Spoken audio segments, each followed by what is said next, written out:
Bem-vindos ao Sim ou Não. Esta semana o programa de debate do Amanhã.pt é sobre identidade e símbolos nacionais. O Governo decidiu alterar o logotipo, a imagem institucional da República, em vários suportes comunicacionais.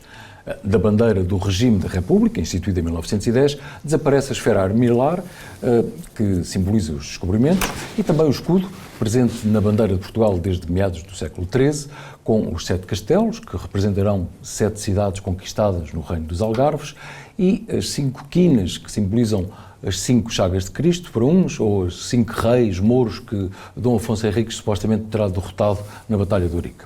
Ou seja, há uma simbologia histórica que vem de séculos de monarquia e que até a República manteve em boa parte.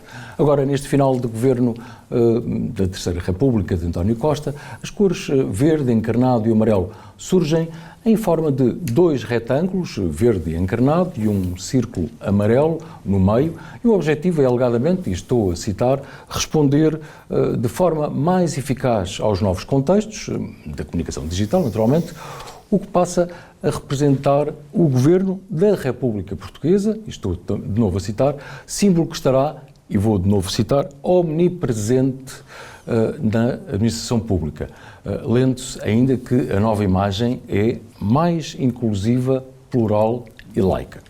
Ora bem, o Estado pagou 74 mil euros a um designer contratado em setembro e a polémica está instalada porque esta nova identidade gráfica foi tornada pública, entretanto. Por isso pergunto, é tabu mexer em símbolos nacionais? O Governo tem legitimidade para alterar logotipos ou outros elementos gráficos que representam símbolos nacionais, esses sim consagrados no artigo 11º da Constituição? Ora bem, comigo está Carlos Coelho, fundador e presidente da IVT, designer que tem promovido a reflexão sobre a marca Portugal, e também Paulo Fidalgo, também especialista em marcas, presidente da agência Marketividade, que tem feito campanhas da ICEP, inclusive para a Nova Hermès, e ex-diretor de marca e comunicação do Millennium BCP. Muito obrigado a ambos pela vossa disponibilidade para este debate. Sabem que têm cerca de 1 minuto para a defesa da vossa tese e depois naturalmente entramos em debate. Sintam-se à vontade para se interromperem, faz conta que eu não estou cá. Carlos, começo pela tua posição. É tabu mexer em símbolos? Em princípio... Não é tabu mexer em símbolos, porque senão não haveria evolução, não é? E portanto aqui a questão não está na vontade de olharmos para aquilo que representa o país e no fundo encontrarmos uma forma mais contemporânea de o representar. Está, no entanto, em causa a forma como fazemos. Uma marca pública, uma marca de um país não é um interesse particular, é um interesse coletivo, é um interesse de todos e, portanto, o processo deverá ser conduzido com, digamos, não sei se pode ser um consenso, mas com uma forma mais participativa as razões pela qual se fazem não podem ser de natureza técnica e essas invocadas não são sequer tecnicamente muito válidas, mas sim de uma intenção de fazer com que o país possa de facto mostrar uma atualidade que tem. Portanto, não acho que seja tabu, acho que o tabu, se houver algum tabu, é que estes projetos sejam feitos em tão secretismo e de uma forma tão pouco participada. E a representação gráfica? Vamos olhar, no fundo, para a parte mais quase da imagética, digamos assim, e dessa identidade gráfica que é ali transmitido. Com esta alteração agora dos retângulos, claro, e com um círculo pelo meio, mas a ideia é para ser um suporte comunicacional do Governo da República em câmaras municipais, na administração central. Aquilo que foi dado saber é que a ideia é simplificar. E, portanto, a simplificação resulta num minimalismo,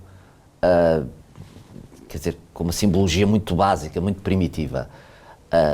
essa não é uma razão para fazer uma marca. Essa não é uma razão. A simplicidade não é por si uma intenção. Eu posso dizer se eu tenho um país que está simplificado, então eu vou representá-lo de uma forma simples. Não é o caso. E, portanto, o que está aqui, o caso é que há a expressão de um designer, que um designer que conheço e que prezo, que tem uma forma minimalista de olhar para os projetos que faz, é autor do projeto Porto, ponto, e fez Portugal, ponto. Basicamente foi o que ele fez. Foi olhar para o país com o seu olhar, que é legítimo, e que é respeitável, não é? Mas que não corresponde àquilo que deverá ser, no meu entender, a evolução que pode ser, que devíamos ter dos símbolos, que merecem discussão, merecem, de facto, não ter este tipo de polémicas, mas ser alguma coisa que nos represente. Portanto, as coisas não têm que permanecer estáticas, mas têm que ser feitas com um cuidado que exige uma causa pública, que não é a mesma coisa que o interesse particular. Muito bem. Paulo, estás do lado do não, queres fundamentar? Luís, depois entramos em debate, naturalmente. Para me manter dentro do formato, eu digo, sim, deve ser tabu. Devemos sacralizar o suficiente para criar um obstáculo suficientemente poderoso ao disparate, ao capricho, à tolice, à facilidade. E isto que subjara esta discussão exprime exatamente a falta de tabu, que é, alguém acha que a bandeira nacional ou o símbolo representativo da pátria ou da república ou do governo, porque depois há aqui uma grande confusão em termos de instâncias, pode ter um autor. Olha, ali o primo da minha amiga que tem jeito para desenho faz um desenho. Ou então vou a um designer ou a um arquiteto ou alguém que tem uma autoridade nacional e digo-lhe, encomendo-lhe esta obra. Isto não é marca, isto não é nada, isto é um capricho sem nenhuma função. Porque as marcas não são desenhos, em primeiro lugar. Em primeiro lugar, as marcas não são desenhos. As marcas são um complexo de signos que representam para as pessoas qualquer coisa que tem interesse e significado. Portanto, a marca tem que estar na cabeça, no coração das pessoas. Não é na prancha do designer, ok? E neste caso concreto... Mas Paulo, desculpa interromper, mas na tua perspectiva, e, portanto, estás contra esta decisão e o resultado desta decisão, mas tem a ver também com a decisão política e não apenas com a execução do designer. Tem que ver com as duas coisas. Em primeiro lugar, há uma questão de legitimidade. Há uma confusão na governança em Portugal que eu não sei como é que começou. Quer dizer, não há ninguém no Estado que tenha o poder de fazer. Isso não existe. O que eles têm é o poder-dever de fazer. Toda a ação política se baseia numa legalidade. E, portanto, a minha primeira pergunta é, quem é que encomendou isto? Com base em quê? Em termos de legitimidade, isto não é possível fazer-se. Porque há um diploma legal que estabelece algumas regras para os símbolos nacionais. Portanto, ou isto é um símbolo nacional e está ao abrigo desta previsão legal, ou não é um símbolo nacional e é outra macaquice qualquer que nem sequer dá para discutir. Portanto, não foi invocado, que eu saiba, nenhuma legalidade específica para dizer, sim senhor, dentro deste quadro legal nós precisamos de fazer isto e fazemos-lo desta maneira. Que eu conheça não há. Mas depois há uma outra questão mais substantiva, ou ainda talvez mais importante na prática, que é a utilidade. Uma coisa é a legitimidade, outra é a utilidade. Em marcas há um princípio básico, aquilo que não soma, subtrai. Aquilo que não acrescenta, tira valor. Portanto, há uma simbologia de partida, seja ela qual for. O que é que esta acrescenta? Que significados novos e mais ricos e mais colados ao produto, que neste caso é Portugal, traz? Não se percebe, ok? Portanto, há aqui um mal-entendido brutal, primeiro, sobre o que é a marca, A marca tem elementos que não são apenas gráficos. Há elementos físicos, há elementos gráficos, mas há elementos sociopsicológicos que têm que ver com, digamos, estruturas de pensamento ou de sentimento ou normativos que depois as pessoas que usam a marca apropriam e desenvolvem todos os dias na sua atividade. Ninguém foi convocado para esta conversa, ninguém sabe o que é que se procurou mudar sobre o existente. Portanto, isto é puramente gratuito e do meu ponto de vista, é uma cavalgada em cima de um outro erro fundamental, que é a ideia de que as marcas têm um autor. E nós andamos a discutir isto em cima do nome de um designer. Na verdade, o símbolo que existe do turismo de Portugal é um símbolo do José de Guimarães. Portanto, há uma tradição de que os símbolos, dos próprios símbolos nacionais, tenham autorias, não é? E sejam sempre a visão de alguém. E, portanto, claramente defende que a marca é também tem direitos de autor, digamos assim. A marca tem direitos de autor e, portanto, há uma autoria. Mas pode ser a autoria de uma pessoa, pode ser a autoria de uma equipa, pode ser o que seja. Mas tem uma autoria. Mas havia uma necessidade? Será que haveria uma necessidade de mudar agora? Porquê? Vamos lá ver, as necessidades de mudança não são funcionais. Nós mudamos as marcas, ou fazemos evoluir as marcas como uma forma avançada de evoluir a atitude. E, portanto, eu considero que pode ser válido que um governo, que um ciclo da República se queira expor de uma forma mais contemporânea. Não com esses argumentos muito básicos de que o digital agora precisa de formas mais simples e que tem que reduzir, etc. Isso não é tecnicamente... E há aqui outra questão, que é nova imagem mais inclusiva, plural e laica. Plural e laica, isso o que é que isso significa? Isso não significa nada, no ponto de vista do resultado concreto. Não significa nada. Agora, é legítimo, parece-me a mim, legítimo, que se qualquer um de nós tivesse essa responsabilidade de gerir um país, que eu quisesse que a imagem que representa o meu país pudesse evoluir em relação àquilo que é a sua história. Porque quando nós olhamos para a história é evolução, não é? História é evolução, portanto Agora, sempre que nós evoluímos, estamos a escrever um capítulo dessa história. Não estamos a escrever a história inteira. Mas nesse caso pode haver também um pressuposto ideológico, ou político ou ideológico. Há sempre. Eu tenho sempre muita gente a chatear-me nestas causas. Eu tenho um amigo particular que diz: pá, tu tens que pegar isto da bandeira, porque a bandeira atual é maçónica, e que não tem nexo, e que não sei quantos, e porque foi... E mandam-me muita coisa sobre estes temas da bandeira. E, portanto, há sempre uma ideologia por trás, e se fores ver a história das mudanças, as mudanças todas que houve. E, portanto, não continuo aqui para mantermos esta coisa do tabu ou não tabu. Eu acho que não há tabu. E, precisamente por não haver tabu, é que deve ser uma coisa mais transparente. É que deve ser uma coisa para mostrar ao que vem. E não dizer, e não fazer alguma coisa que é aparentemente uma fantasia, e, portanto, é uma expressão visual da República de Portugal fantasiosa, mas que a prática a vai sobrepor a todos os outros símbolos. Percebe? Paulo, claro, mas, Paulo, mas pegando aqui precisamente neste argumento, é mais inclusiva, plural e laica. Tem claramente aqui um pressuposto de tentar afastar e renegar uma série de coisas da história. Não, isso é a expressão paradigmática de uma nova ideologia, que é o wokeismo, e que para mim tem... é o quê? Desculpa? O wokeismo. Sim. Que tem o seu pilar argumentativo nesta nova disciplina que existe, que é epistemologia do ponto de vista.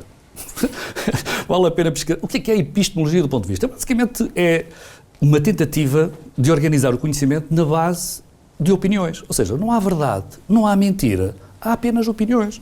É as caixas de comentários do Facebook. E desse ponto de vista, a bandeira de Portugal tanto pode ser quadriculada, como azul às cores, como um barrete encarnado. Quer dizer, porque é tudo um ponto de vista. Ora bem, eu acho que isso deve ser tabu. Só para estar em coerência com o programa. Porquê? Porque se nós entramos num exercício onde quem está na vez de governar pode exprimir-se, usando o nosso dinheiro, para nos tornar mais inclusivos, mais isto, mais aquilo, o vocabulário é infindável. A seguir há de ser mais azuis, depois mais cor-de-rosa, depois mais batatas fritas, depois mais burros de Miranda. Estás a perceber? Não há um limite.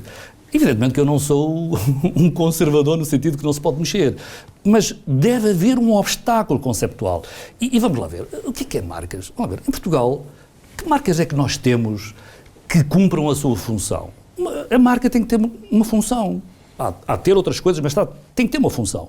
Há de ajudar a vender produtos e serviços. E para ajudar a vender, tem que os marcar no sentido de os identificar, mas de os carregar de valores. Mas eu tenho que cumprir primeiro um requisito, que é o requisito de utilidade. E as marcas públicas não podem ser, digamos, multiplicadas. Tem que haver um sistema de marca, não é? Porque há aqui muitas entidades que parecem sinónimas, mas não são. Uma coisa é pátria, outra coisa é nação, outra coisa é Estado, outra coisa é governo, outra coisa é ministério, e tudo isto se exprime também em simbólicos. E deveria haver uma arquitetura de marcas em que, naturalmente, um serviço público até pode ter um logotipo, mas tem que estar em coerência com o sistema. Quer dizer, um ministério não é uma entidade autónoma, faz parte do governo, da República Portuguesa e do Estado de Portugal. Portanto, e é esta incoerência que se agrava cada vez que, por inspiração ocasional, alguém aparece a fazer qualquer coisa. Ora bem, do ponto de vista da correlação entre o peso que o desenho tem e os significados que lhe atribuímos, estamos longe de ter alguma coerência nesta solução.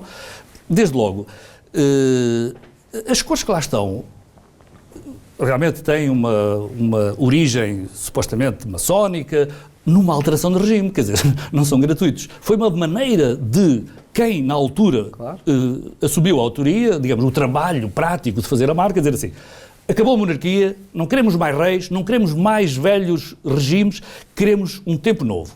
E marcaram-no de determinada maneira.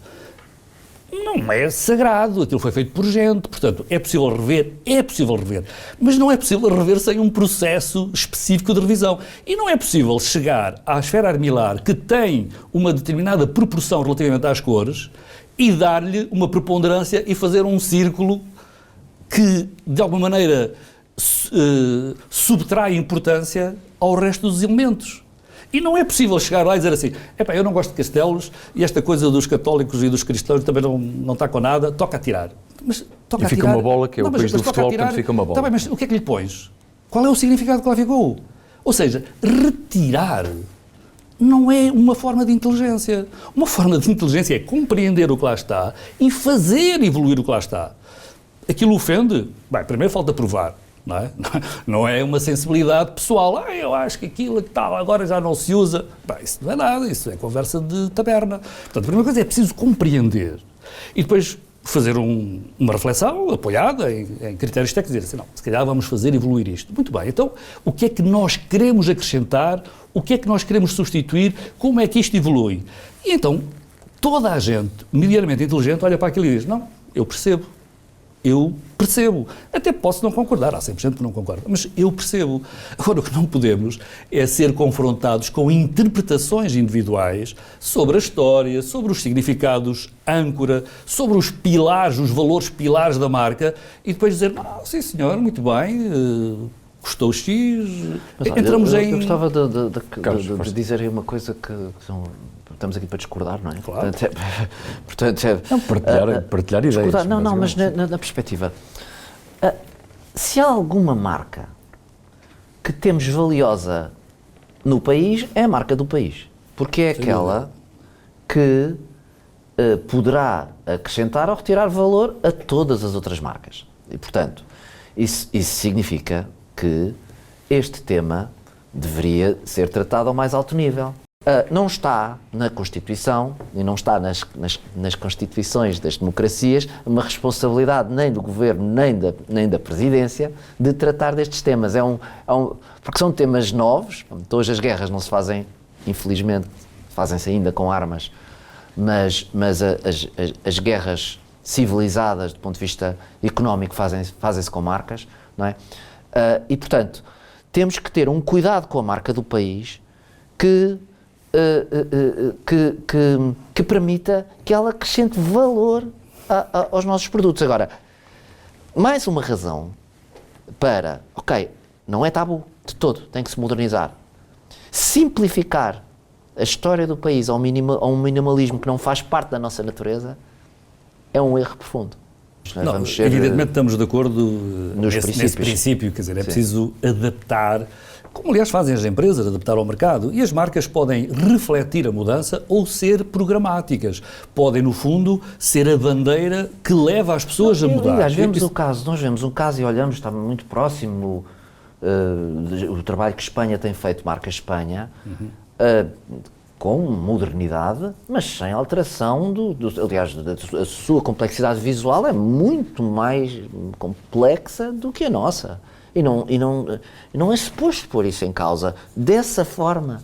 Há muitas maneiras de modernizar, devíamos aprofundar o trabalho de gestão da marca do país. É uma coisa que tem a ver com aquilo que é o nosso património comum, é a única coisa que nos liga. Carlos, mas tens a noção de que estas formas de mudança ou de intervenção sobre a marca são puramente administrativas, não têm ligação a coisa nenhuma. Deixem-me só dar-vos algum exemplo. Há um senhor holandês que tem trabalho académico bastante fundamentado sobre as marcas país e tem, aliás, sido conselheiro de vários países. E uma das coisas mais óbvias que ele descobriu, e que nós também já sabíamos, é que não há marca sem notoriedade. Portanto, marcas sem notoriedade não existe. Quer dizer, eu tenho a marca Pim Pam Pum. Nunca ninguém ouviu falar, não tem ligação, não faz comunicação, logo não tem valor. A crise financeira que nós atravessamos teve um valor incalculável do ponto de vista da notoriedade para a marca. Portugal foi, pela primeira vez durante um período largo, notícia nos principais mídias internacionais. E digamos, mas porquê? Porque estávamos em bancarrota. Aparentemente há uma contradição. Então isto cria valor ou cria desvalor? Na verdade, criou valor. Criou valor de notoriedade. Valeu mais do que não sei quantas campanhas que nós possamos fazer. Espera só. E, portanto, a questão é, se houver uma noção do que é a marca e se houver uma responsabilidade no governo sobre a condução do sistema de marcas, se calhar esse pode ser um bom pretexto para criar um fluxo de ideias e de comunicações que rentabilizam esse investimento involuntário, criando valor. E a verdade é que o turismo em Portugal explodiu por causa disso, ou pelo menos em parte por causa disso. Porque a bancarrota trouxe... Espera aí, Carlos. A bancarrota trouxe um atributo que era o atributo de preço. Mas mais uma vez... Os tipos estão à arrasca, logo são baratos. E encheram-nos... Isso é o que vale para todos os países. A notoriedade dos países fazem-se pela profundidade das notícias. As notícias normalmente são negativas. A Islândia tem sucesso no turismo, teve um vulcão, o outro tem não sei quanto. Portanto, isso é válido para todos os países. Ou seja, não é um tema administrativo, não é mudando desenhos. Não é um tema administrativo. Eu falo... Esses são os fatores de não gestão, não é? Eu obtenho notoriedade, há uma diferença entre notoriedade e valor, não é? Eu posso ser muito conhecido por fazer asneiras, percebe? Portanto, criou notoriedade, baixou o valor, teve sucesso porquê? Porque era mais barato. Isso já não é verdade, Carlos. Não é? No caso da crise anterior, que raio? Estou a dizer que acrescentou valor na área do turismo. Criou uma percepção de preço e de necessidade que trouxe as pessoas. Aliás, vê-se isso também hoje na cultura digital. Tu vês aí pessoas a quem tu não respeitas, porque não lhe reconheces nem inteligência nem nada, mas elas têm 1 milhão de seguidores. Seria uma coisa para outro tema, o Luís sabe que eu defendo isso. Eu não consigo perceber o que é criar valor num país que não cresce há 20 anos. Não entendo. Acho que tem criado valor para uma série de coisas, mas não se manifesta na prática. Portanto, isso não concordo mesmo. Acho que criou fluxo, criou notoriedade, trouxe pessoas, trouxe cosmopolitanismo, ainda não trouxe valor. E aqui o ponto não é financeiro, é mesmo uma questão de percepção, de trabalho de marca. É quanto é que valem as coisas que estão por detrás, que estão marcadas com a nossa bandeira, estão marcadas com Portugal. O que é que isso significa? E, portanto, nós temos mesmo que trabalhar o significado e o valor de Portugal e, portanto, este tema não deve ser tabu para... Isso eu estou de acordo, e o tabu aqui é meramente nós, instrumental. Aqui o nosso não tabu é a ditadura do tempo, temos de terminar. Mas só para concluir. Digamos, só para concluir, há aqui um outro tema que eu gostaria agora de deixar, que é estes chamados símbolos nacionais, além da proteção legal e blá blá, têm outra função, que é serem uma espécie de simbólicos também para a integração dos novos portugueses. E eu tenho uma perplexidade enorme. Quando andei na escola primária, ensinaram-me o significado dos símbolos. Eu estou disponível para trocar de símbolos por outros a quem reconheça o mesmo tipo de representação. Mas o que é que nós dizemos a um senhor que veio do Sri Lanka e que está a conduzir aí um Uber e que agora até é português? Ou a um brasileiro, ou uma família de brasileiros que vieram e querem ser portugueses? E, portanto, há aqui uma confusão mental que nunca mais vai ser bem resolvida. Porquê? Porque nós não temos nada para lhe oferecer, não temos significados, temos casinhas e casetas e coisas... Não, é preciso... As coisas têm uma continuidade. As pessoas podem aceitar ou rejeitar, mas têm que compreender. E não é retirando o significado que nós criamos um quadro mental e emocional para receber novos portugueses. Os novos portugueses, que eu muito aprecio, a quem agradeço o trabalho, têm que ser integrados, porque se não forem integrados, um dia desses andamos a discutir outras coisas mais complicadas. Agora, o que é que isto tem a ver com o logotipo? Tudo. Tudo. Porque a falta de reflexão sobre as coisas é que depois dá origem a vazios de mercado que trazem aqueles que gritam mais, aqueles que falam mais alto, aqueles que ameaçam mais. E nós não queremos isso. Queremos um país de pessoas inteligentes, de pessoas que podem programar a sua vida para os seus filhos, para a sua própria permanência neste território, não é? Porque, vamos lá ver, são os portugueses que precisam de Portugal, não é Portugal que precisa dos portugueses. Portugal não existe sem portugueses. Portanto, nós temos que defender os portugueses neste sentido mais global. Sim, inclusivo, mas não é com uma epistemologia do ponto de vista, em que cada um tem um ponto de vista e... Meus caros, nós estamos em derrapagem total.